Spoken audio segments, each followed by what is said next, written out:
آئیے اب شروع کرتے ہیں یوسف علیہ السلام کا قصہ۔ اپنے بھائیوں کی وجہ سے یوسف علیہ السلام کن حالات کا شکار ہوئے، آپ اس کا تفصیل سے ذکر سنیں گے۔ اللہ تعالیٰ سورہ یوسف آیت 4 اور 5 میں فرماتے ہیں، جب یوسف نے اپنے باپ سے ذکر کیا کہ ابا جی، میں نے 11 ستاروں اور سورج چاند کو خواب میں دیکھا ہے کہ وہ سب مجھے سجدہ کر رہے ہیں، یعقوب نے کہا، پیارے بچے، اپنے اس خواب کا ذکر اپنے بھائیوں سے نہ کرنا، ایسا نہ ہو کہ وہ تیرے ساتھ کوئی فریب کاری کرے، شیطان تو انسان کا کھلا دشمن ہے۔ یوسف علیہ السلام نے خواب میں دیکھا کہ 11 ستارے اور سورج اور چاند انہیں سجدہ کر رہے ہیں۔ یعقوب علیہ السلام خواب کی حقیقت کو جان گئے، اسی لیے انہوں نے یوسف علیہ السلام سے کہا کہ اپنے بھائیوں کو یہ خواب نہ سنانا۔ یوسف علیہ السلام کے 11 بھائی تھے، بنیامین ان کے سگے بھائی تھے۔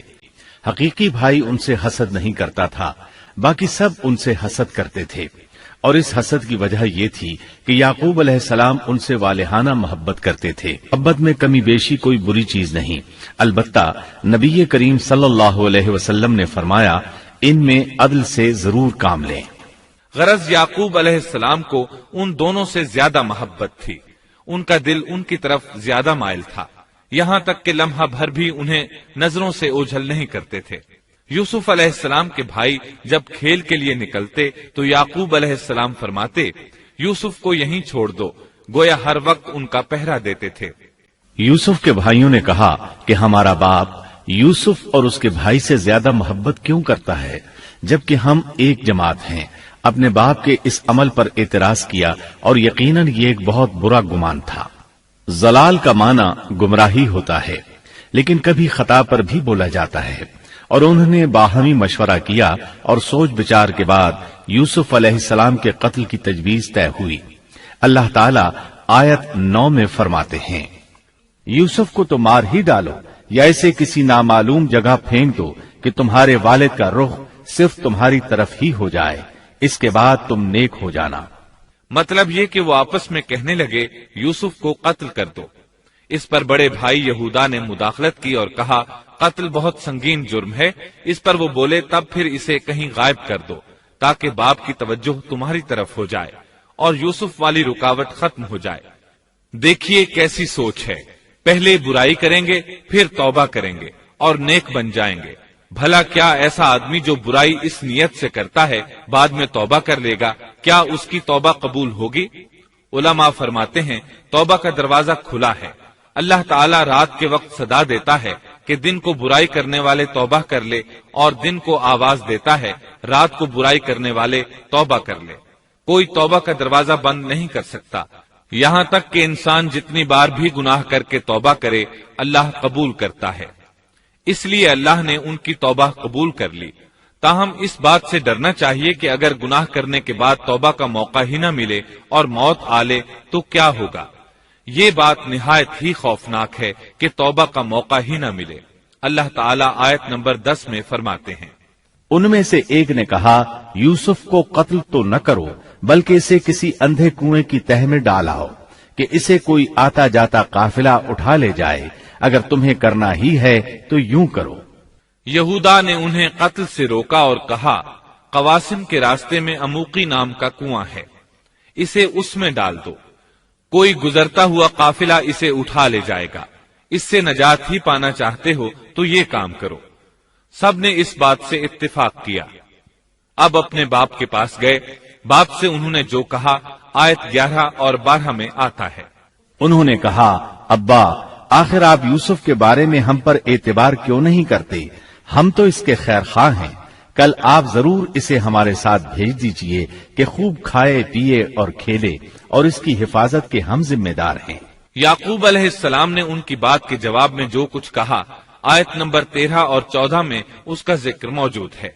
یعقوب نے کہا، اسے تمہارا لے جانا مجھے تو سخت صدمہ دے گا، اور مجھے یہ بھی کھٹکا لگا رہے گا کہ تمہاری غفلت میں اسے بھیڑیا کھا جائے۔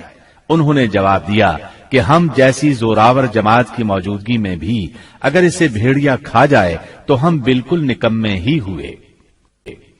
وہاں بھیڑیے کثرت سے تھے، اس لیے یعقوب علیہ السلام ڈرتے تھے بیٹوں کے بار بار اصرار پر یعقوب علیہ السلام یوسف علیہ السلام کو ان کے ساتھ بھیجنے پر رضامند ہو گئے۔ اللہ تعالیٰ آیت 15 میں فرماتے ہیں، پھر جب اسے لے چلے اور سب نے مل کر ٹھان لیا کہ اسے غیر آباد گہرے کنویں کی تہ میں پھینک دیں، ہم نے یوسف کی طرف وحی کی کہ یقیناً وقت آ رہا ہے کہ تو انہیں اس ماجرے کی خبر اس حال میں دے گا کہ وہ جانتے ہی نہ ہوں گے۔ آخر کار کنویں کے پاس پہنچے اور مشورے کے مطابق انہیں کنویں میں ڈال دیا۔ یوسف علیہ السلام کنویں میں ایک پتھر پر گرے۔ یوسف علیہ السلام کو کنویں میں ڈالنے کے بعد انہوں نے گھر جانے کی تیاری کی۔ آیت نمبر 16 میں آتا ہے، اور عشاء کے وقت وہ سب اپنے باپ کے پاس روتے ہوئے پہنچے۔ اب یوسف علیہ السلام کے بھائیوں نے باپ کو تفصیل سنائی۔ اللہ تعالیٰ اس کا ذکر آیت 17 میں فرماتے ہیں، اور کہنے لگے کہ ابا جی، ہم تو آپس میں دوڑ میں لگ گئے اور یوسف کو ہم نے سامان کے پاس چھوڑا، پس اسے بھیڑیا کھا گیا۔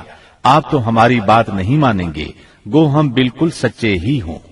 سو انہوں نے یہ بات بتائی، لیکن اس سے جھوٹ صاف ظاہر ہو رہا تھا، جیسا کہ اگلی آیت میں ہے، اور یوسف کے کرتے کو جھوٹ موڑ کے خون سے خون آلود بھی کر لائے تھے۔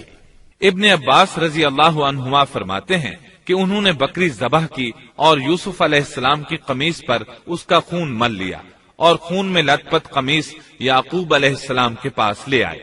جب یعقوب علیہ السلام نے دیکھا تو فرمانے لگے، یہ بھیڑیا بھی کتنا رحم دل تھا، میرے بیٹے کو تو کھا لیا اور قمیص کو کچھ نہیں کہا، تمہاری عقل کہاں ہے؟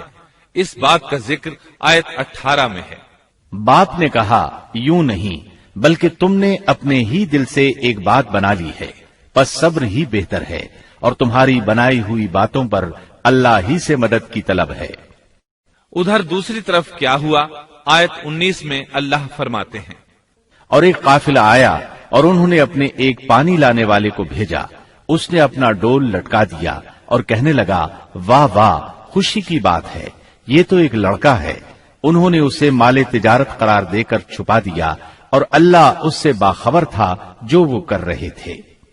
تفصیل اس کی یہ ہے کہ ایک قافلہ اس کنویں کے پاس سے گزرا جس میں یوسف علیہ السلام موجود تھے۔ انہوں نے پانی کی تلاش میں ایک خادم کو بھیجا، وہ کنویں تک پہنچا، اس نے کنویں میں ڈول لٹکایا، یوسف علیہ السلام اس ڈول میں بیٹھ گئے۔